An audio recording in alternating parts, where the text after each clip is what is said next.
ते उपस्थित असलेले शिवसेना पक्षप्रमुख श्री उद्धव ठाकरे,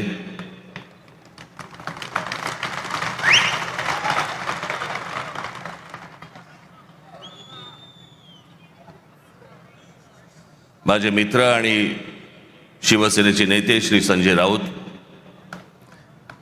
इतर सर्व मान्यवर आणि माया जमलेल्या सर्व तमाम मराठी बांधवांनो, भगिनींनो आणि मातांनो,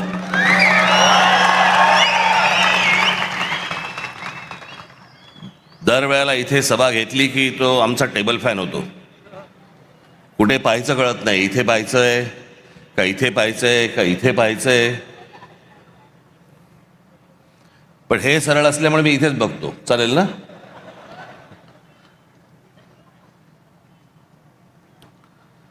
आज निवडणूक एका शेवटच्या टप्प्यावरती येऊन ठेपलेली आहे. कालची सभा ही मुंबईची होती, आजची सभा ही ठाण्याची आहे. उद्या सायंकाळी 5 वाजता सगळा प्रचार थांबेल, संपेल आणि मग सरकारकडनं घराघरात पैसे वाटायला सुरुवात होईल. ती आधी झाली आहे सुरुवात. भारतीय जनता पक्षाचे लोक पैसे वाटतायत आणि शिंदेचे लोक पकडतायत. काय चालू आहे सरकारात तेच कळत नाही.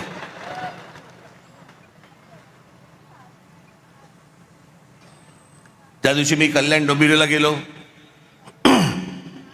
अनेक मतदारसंघामध्ये फिरलो. प्रचंड हवा आहे तिकडे, सगळ्या गोष्टी एवढ्या करून पण मी खरं तर आज त्या कल्याण डोंबिवलीमधल्या काही लोकांना मी इथे बोलवणार होतो, पण आता प्रचाराचा शेवटचे काही 2 दिवस आहेत उरलेले आहेत म्हणून ते इथे येऊ नाही शकले. पण मला त्यांना तुमच्यासमोर तर मला त्यांना आणायचंच होतं, मुद्दामून आणायचं होतं. अनेक लोक आहेत.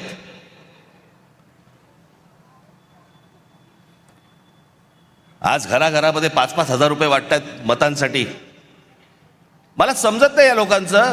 एका बाजूला म्हणतात आम्ही विकास केलाय आणि दुसऱ्या बाजूला पैसे वाटतात आणि म्हणतात मतदान करा. मग विकास काय केलात?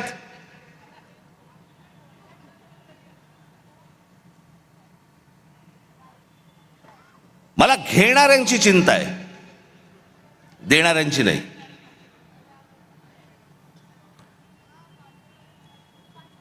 आपण 5-5 हजार रुपयामध्ये आपल्या मुलांना, आपल्या मुलीला आपण काय सांगतोय, आपण काय शिकवतोय? ते उद्या ज्यावेळेला समाजात जाणार त्यावेळेला ते काय म्हणणार? माझा बाप विकला गेला, माझी आई विकली गेली, माझ्या वडिलांनी आणि माझ्या आईने पैशासाठी मत विकलं. उद्या ती मुलं असतील, त्यांचे त्या मुलं मुलींचे त्यांचे कोणीतरी मित्रपरिवार असेल, ते काय म्हणतील की अरे ह्यांच्या आई वडिलांनी मत विकलं, हे विकले गेले. विकले जातात. त्या कल्याण डोंबिवलीमध्ये बाजार, गुलामांचा बाजार असायचा ना पूर्वी, गुलामांचा बाजार मांडलेला असायचा, तसा गुलामांचा बाजार मांडला होता. महाराष्ट्रामध्ये 66 ठिकाणी पैसे देऊन, पैसे वाटून फॉर्म माघारी घ्यायला लावले.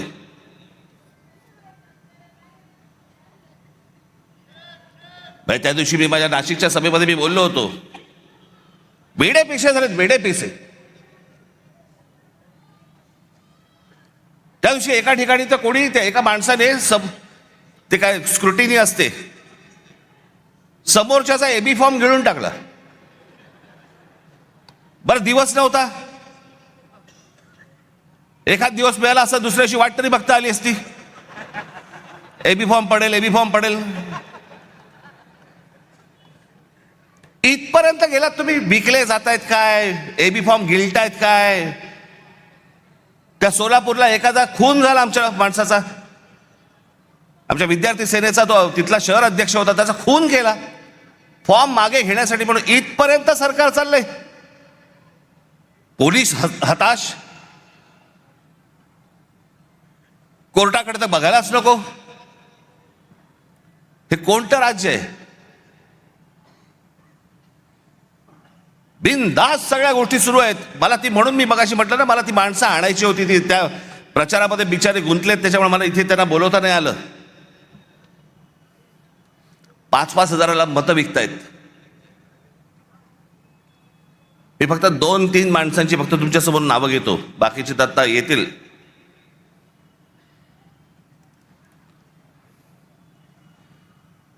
शैलेश धात्रक, ते काय प्रभागात 4चा प्रभाग असतो ना, त्याच्यामध्ये एका कुटुंबातले 3 जण उभे आहेत. शैलेश धात्रक, मनीषा धात्रक आणि पूजा धात्रक. किती पैशाची ऑफर झाली असेल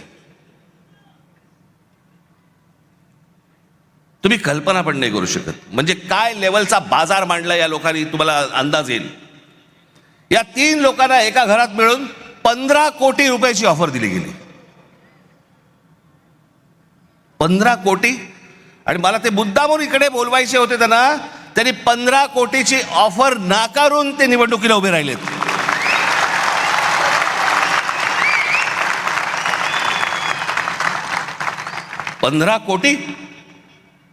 पंधरा कोटी रुपयाची ऑफर नाकारणारे कुठे आणि 5-5 हजार रुपयामध्ये मतं विकणारे कुठे. दुसरा मुलगी सौ राजश्री नाईक, कितीची ऑफर झाली? 5 कोटी रुपयाची. कुठे आहेत? या इकडे, या इकडे.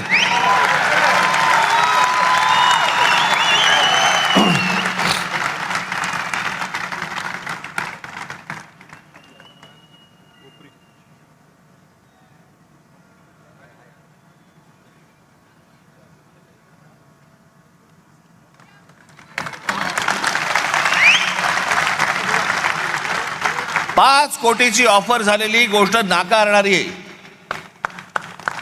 हे महाराष्ट्राचं स्वाभिमानी रक्त.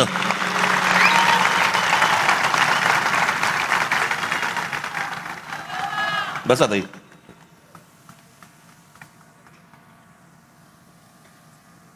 सुशील आवटे,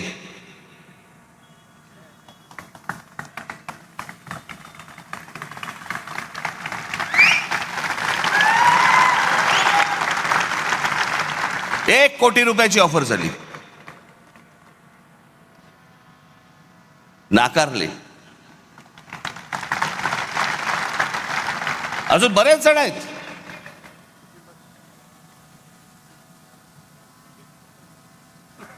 कुठून येतोय हा पैसा? काय चाललंय हे? किती पैसे वाटायचे? अहो तुम्ही हे फक्त 2-3 जण बघताय, महाराष्ट्रभर पैसे वाटले. महाराष्ट्रभर आले कुठून? टाकसाळे.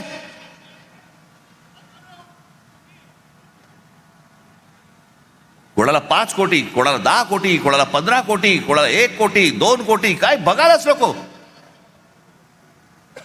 ही कोणती महाराष्ट्रातील निवडणूक आहे? अहो इतकी वर्ष ह्या निवडणुका आम्ही बघतोय, अशी निवडणूक नाही पाहिली.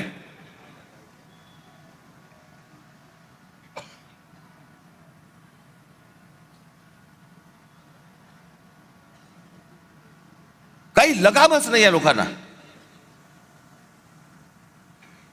बिनधास जे काय हवंय ते करायचंय.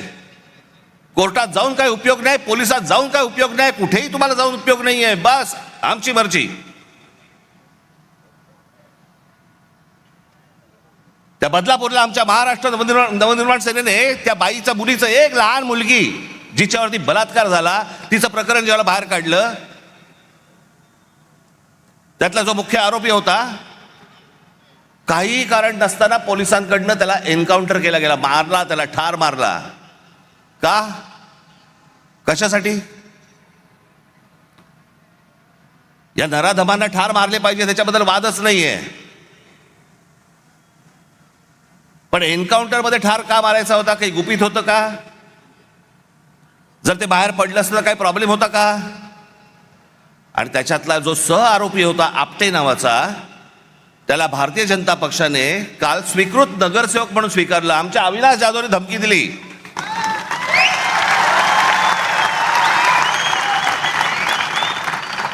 की बदलापूरमध्ये आम्ही मोर्चा काढतो म्हटल्यानंतर त्या स्वतःहून माणसाने त्याचा राजीनामा दिला की नको मला स्वीकृत. हिम्मत कशी होते यांची द्यायची? एका लहान मुलीच्या बलात्काराच्या प्रकरणामध्ये सह आरोपी असलेल्या माणसाला स्वीकृत नगरसेवक पद देण्याची यांची हिम्मत कशी होते?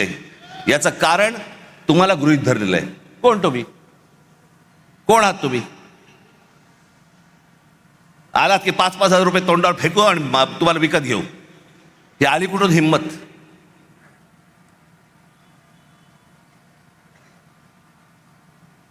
काल मी सांगितलं भ्रष्टाचाराचे आरोप आमच्यावरती करतायत. छगन भुजबळांना जेलमध्ये टाकणारे हेच देवेंद्र फडणवीस. त्याला तर काय झालं माहित आहे मला. जेव्हा आले त्याला मला बरा वाटायचा, माणूस चांगला वाटायचा. आत्तापर्यंत बरा होता.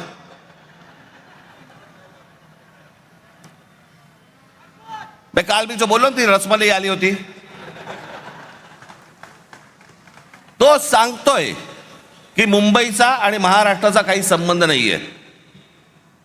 हे स्वतः सांगतोय आणि फडणवीस म्हणतात नाही तो असं काही बोललाच नाही. त्याचा तो अर्थच होत नाही म्हणे.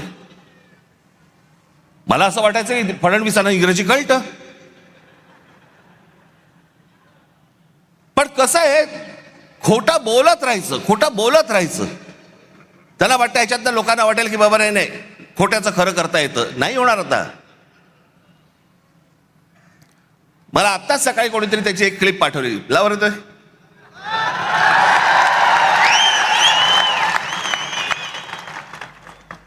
अण्णामलांच्या स्टेटमेंट बद्दल काय म्हणा? Bombay is not a Maharashtra city. Mumbai महाराष्ट्राची नाही याचं असं हे म्हटलं. Bombay is not a Maharashtra city. Mumbai is not a Maharashtra city. असं नाहीये. Bombay is not a Maharashtra city. त्यांनी म्हटलं मुंबई हे आंतरराष्ट्रीय, आणि ते खरंच आहे, आंतरराष्ट्रीय शहर आहे. त्यात काय वाईट आहे? Bombay is not a Maharashtra city. आंतरराष्ट्रीय शहर आहे, महाराष्ट्राचा नाही असं असं बिलकुल नाही म्हटलं. Bombay is not a Maharashtra city. त्याचं वाक्य आहे. नाही त्याचा अर्थच नाही. Bombay is not a Maharashtra city. CM साहेब त्यांचं वाक्य. तो बोलतोय खाली की मुंबई महाराष्ट्राची नाही म्हणून नाही. तो असं बोललाच नाही म्हणे. त्याचा म्हणे तो अर्थच होत नाही. किती खोटं बोलायचं, काही मर्यादा? कोणासाठी करताय हे तुम्ही? कशासाठी करताय हे?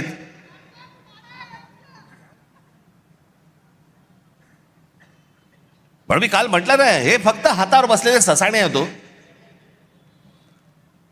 जाऊन फक्त पक्षी मारून आणणे. पक्षी ससाणा हा फक्त पक्षी मारून आणतो. स्वकीयांचेच फक्त घात करायचे त्यांना. आमचीच लोक आमची वाट लावतायत. आमचीच लोक आमच्या महाराष्ट्राची वाट लावतायत. काल मी त्या गौतम अदानीचं प्रकरण काढलं. काय मिरच्या झोंबल्या.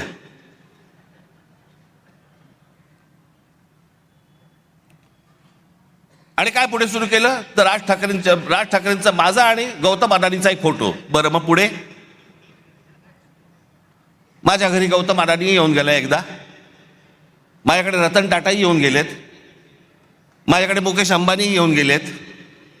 माझ्याकडे आनंद महिंद्राही येऊन गेलेत. अनेक उद्योगपती येऊन गेलेत. अनेक फिल्म मधले कलाकार येऊन गेलेत. घरी येऊन गेले म्हणून त्यांची काय पापं झाकायची का मी?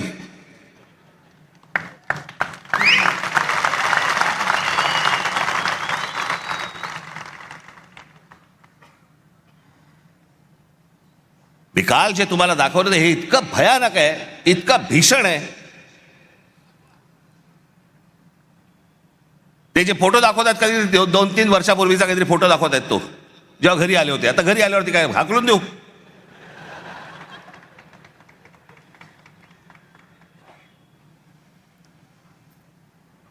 ज्या वेळेला या महाराष्ट्रावरती संकट येईल, ज्या वेळेला या मुंबई ठाणा आमच्या शहरांवरती संकट येईल, राज ठाकरे दोस्ती बिस्ती बघणार नाही कुठे.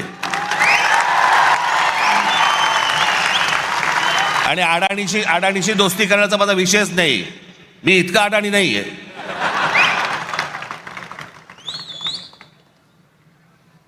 पण ते काल जे मी तुम्हाला दाखवलं त्याचं गांभीर्य नीट समजून घ्या.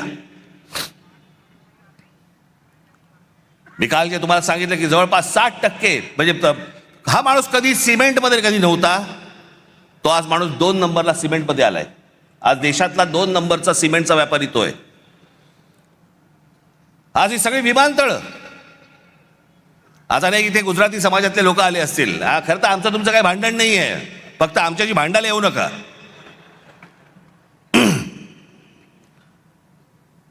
हे जे डाव रचतायत याच्या विरोधात खरं तर इथल्या गुजराती समाजाने उभं राहिलं पाहिजे त्यांच्या विरोधात.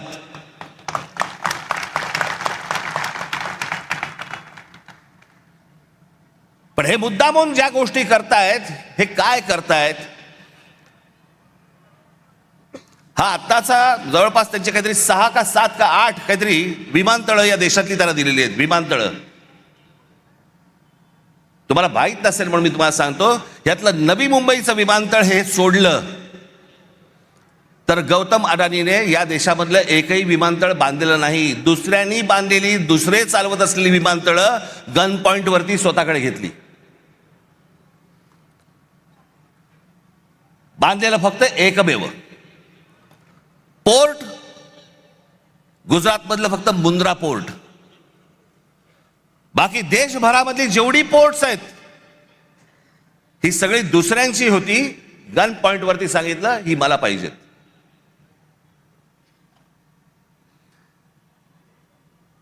एक इथलं विमानतळ, एक पोर्ट सोडून या माणसाचं स्वतःचं काही नव्हतं. फक्त केंद्राचा दबाव, नरेंद्र मोदींचं नाव, या एका गोष्टीवरती हा माणूस अख्ख्या देशभर पसरत गेला आहे.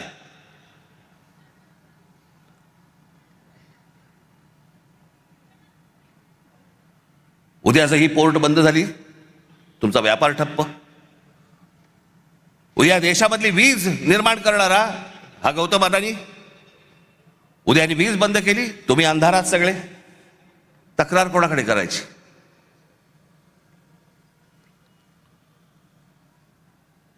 आत्ता 1-2 महिन्यापूर्वीची गोष्ट असेल, महिन्याभरापूर्वीची गोष्ट असेल. तुम्ही जर विसरला नसाल तर तुम्हाला आठवण करून देतो, पण विसरला नसाल कदाचित, हा देश पण विसरला नसेल. इंडिगोच्या विमानामध्ये स्ट्राईक झाला, आत्ता कळलं तुम्हाला? होता ना आत्ता इंडिगोची विमान बंद होती.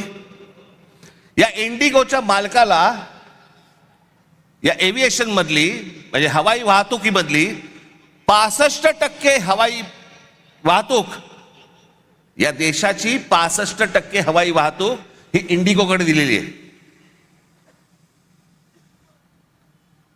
त्यांनी स्ट्राईक केला, त्यांनी बंद केलं, कारण काही नाही दिली. आणि एके दिवशी त्या इंडिगोच्या मालकाने ही सगळी विमानं बंद केल्यावरती अख्खा देश ठप्प झाला. सगळी विमानतळ भरून माणसं वाहतायत, लहान लहान मुलं तडफडतायत, त्यांच्या आयांना कळत नाही काय करायचंय, विमान उडत नाहीये. खाण्यापिण्याचे वांदे खरं तर विमान कंपनीने द्यायला पाहिजे, तेही नाही, पाणी नाही, काही नाही, काही नाही. देश अख्खा ठप्प. एक विमान कंपनी तुमचा देश ठप्प करू शकते. आज अदानीच्या हातामध्ये सिमेंट आहे, आज अदानीच्या हातामध्ये वीज आहे, अदानीच्या हातामध्ये विमानतळ आहेत, अदानीच्या हातामध्ये पोर्ट्स आहेत.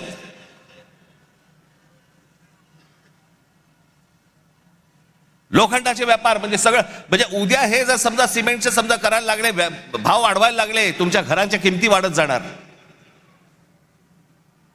या देशामध्ये तुमचं भवितव्य, तुमचं भविष्य हे कोण ठरवणार? गौतम अडानी ठरवणार. आणि एक माणूस या देशामध्ये इतका मोठा होतो फक्त 10 वर्षामध्ये, फक्त 10 वर्षामध्ये. 2014 ते 2025 11 वर्षात इतका मोठा झालेला, इतका श्रीमंत झालेला, इतके उद्योग उभारलेला जगात दुसरा माणूस नाही. आणि असा व्यवसाय उभारता येत नाही. अहो टाटा, बिर्ला, बाकीचे सगळे उद्योगपती यांना 50, 60, 100 वर्ष लागली.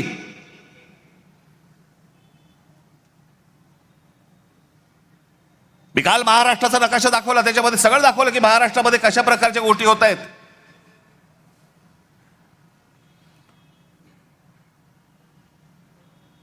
की इथे नवीन आता वाढवणला विमानतळ येते, नवी मुंबईचं झालंय, आणि सांताक्रूज विमानतळ हळूहळू हळूहळू सगळं बाजूला काढणार, सगळं नवी मुंबईला नेणार आणि सांताक्रूज विमानतळाचा मोठाच्या मोठा प्लॉट विकायला काढणार. आत्ता आहे अदानीकडे. मी काय, माझा काय कोणी दुश्मन नाहीये. या देशामध्ये उद्योगपती मोठे व्हावेत, पण सगळे व्हावेत, एकाकडेच नाही. या देशामध्ये उद्योग आले पाहिजे, या देशामध्ये उद्योगपती वाढले पाहिजे, या देशामध्ये पैसा आला पाहिजे. उद्या उद्योग आल्यानंतर रोजगार निर्माण होतो. या देशामधले अनेक तरुण आहेत, तरुणी आहेत, यांना नोकऱ्या मिळतात, त्यांची घरं उभी राहतात. मी उद्योगपतीच्या विरोधातला माणूस नाहीये, पण एकाच उद्योगपतीवरती इतकी मेहरबानी का हे विचारणारा माणूस आहे.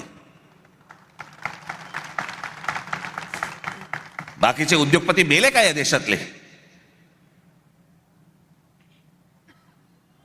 आणि मग या माणसाला पुढे करायचा, सतत पुढे करायचा आणि वेगळे डाव आखायचे. बाकीचे तर व्यवसाय चालूच आहेत, पण महाराष्ट्रात काय चालू आहे जे मी काल तुम्हाला सांगितलं. भूगोल बघा एकदा. हे वाढवण जिकडे आहे तिकडे पुढे जा तुम्ही जरा, लगेच गुजरात लागतं. ही आपली शहरं, ही आपली मराठी शहरं, याच्यावरचा मराठी ठसा आहे ना पुसवायचा आहे. एक साधी गोष्ट तुम्हाला दाखवतो. या भाषावर प्रांतरचना ज्यावेळेला झाली मराठी लोकांसाठी महाराष्ट्र, गुजराती लोकांसाठी गुजरात, तामिळ लोकांसाठी काय तामिळनाडू, प्रत्येक भाषेचं एक राज्य निर्माण झालं. आणि मुंबई तर महाराष्ट्रामध्ये संयुक्त महाराष्ट्रात लढा होऊन 107 होतात. त्याच्यानंतर मुंबई महाराष्ट्राला मिळाली, जी महाराष्ट्राची होती, पण लोक छीनत होते तिला.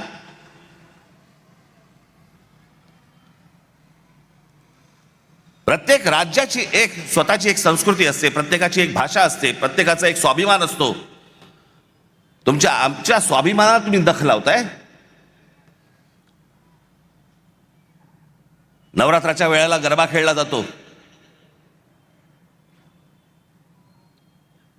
आमच्या इकडे मुंबईमध्ये पण होतात या गोष्टी, तुमच्याकडे होत असतील. अनेक आपले लोक, काय प्रत्येक जण गुजराती नसतो, आपले लोक अनेक जण जातात, गरबा खेळतात. अनेक महिला असतात, त्यांना गरबा आवडतो, खेळतात. चांगली गोष्ट आहे, वाईट काहीच नाहीये. पण तो आनंदाचा एक सणाचा विषय आहे. पण मुंबईत, महाराष्ट्र राज्याची राजधानी मुंबई विमानतळावरती जेव्हा गौतम अडानीने विमानतळ ताब्यात घेतलं, ते ताब्यात घेतल्यानंतर तुम्हाला काय सांगायचं होतं आम्हाला, ज्याच्यातनं ही कृती केली बघा.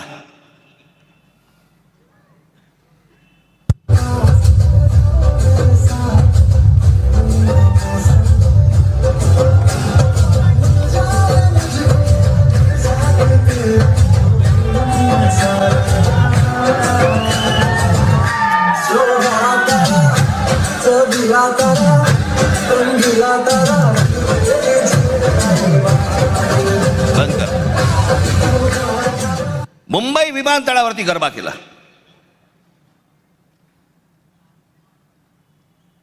तुमची ओळख पुसून टाकायची. मुंबई तुमची नाहीये.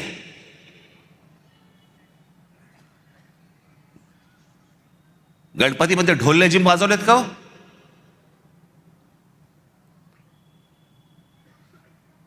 आणि जर वाजवायचे असतील तर फक्त ढोल लेझिमच वाजले पाहिजे मुंबई विमानतळावरती, बाकी काही नाही.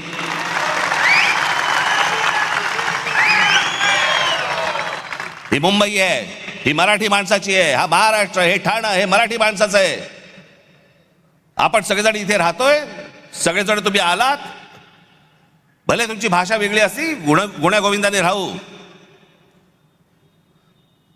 पण आमच्या घरी यायचं कपाट दुरुस्तीला आणि बायकोकडे नजर टाकायची, चालणार नाही.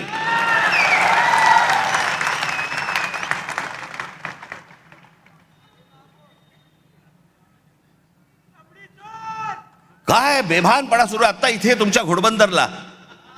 या घोडबंदरला इथे नॅशनल पार्क मध्ये, ही लोकसत्तामध्ये आलेली बातमी आहे. लोकसत्तामध्ये 1000 एकर जमीन जंगलाची, जंगल आहे, डेन्स फॉरेस्ट, घनदाट जंगल, त्याची 1000 एकर जमीन ही एका उद्योजकाला विकतायत. जंगल काढून टाकतायत, झाडं तोडून टाकतायत. आता बरं वाटलं मला की गणेश नाईकांनी सांगितलं मी हे होऊ देणार नाही. आनंदाची गोष्ट आहे ती. पण मला कळलंय हे कोणाला करायचंय? एकनाथ शिंदेला करायचंय. त्यांच्या कुठे ओळखीचे आहेत.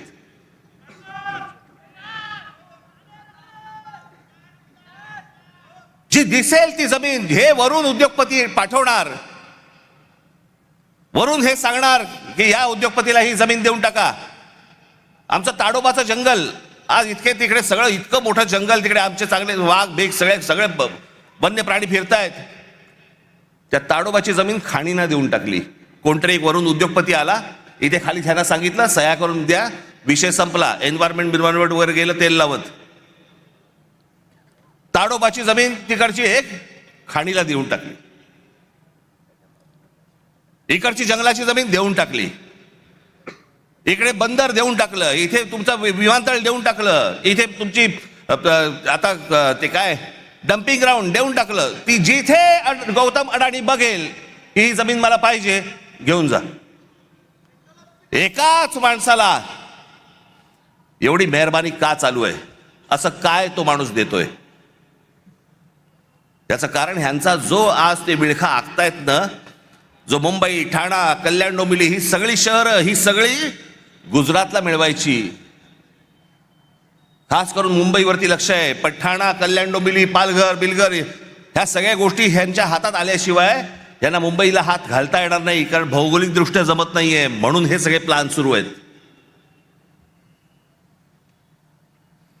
त्याच्यासाठी ह्या सगळ्या गोष्टी सुरू आहेत. आपण या गोष्टींचा नीट विचार केला पाहिजे. ही निवडणूक कशासाठीची निवडणूक आहे ती? ठाणे शहरामध्ये अनेक प्रश्न आहेत. जसे असे लोक बदा येत आहेत, बाहेरून येत आहेत. या आमच्या शहराची लोकसंख्या वाढते, तसे प्रश्नही गहन होत आहेत.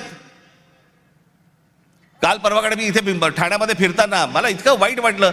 2 रस्त्यांच्या मध्ये एक कठडा होता. त्या कठड्यांवरती माझ्या काही माता भगिनी संध्याकाळच्या फक्त गप्पा मारायला बसल्या होत्या रस्त्यांच्या मध्ये.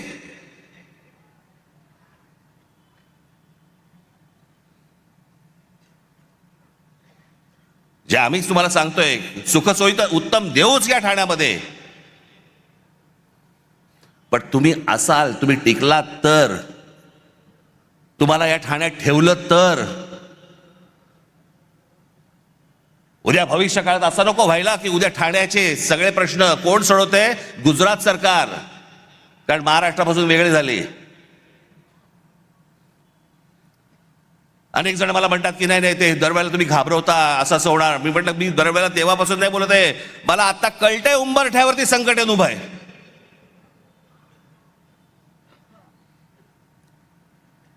कोणत्याही क्षणी तुमच्या दरवाज्यावरती टकटक होईल.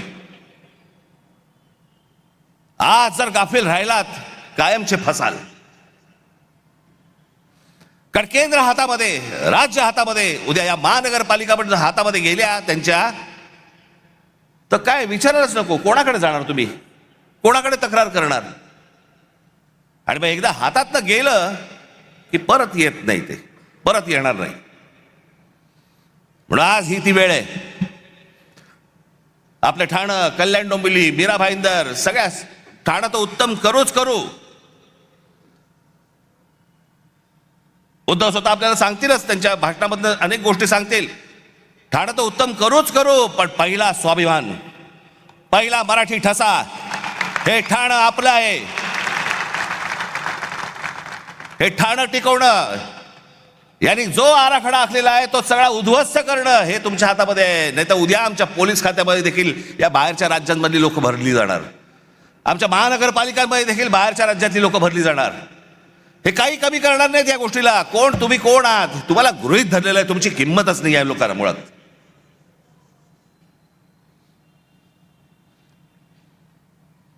जातील कुठे? येतील. 1.5 दमडी फेकली की येतील. हा जो त्यांचा आत्मविश्वास आहे, हा आत्मविश्वास तुम्हाला या निवडणुकीमध्ये मोडून काढायचा आहे. तुमचे जे कोणी मित्र परिवारातले लोक असतील, तुमचे जे कोणी नातेवाईक असतील, त्या सर्वांना सांगा की ह्या आत्ताच्या येणाऱ्या उद्या 15 तारखेला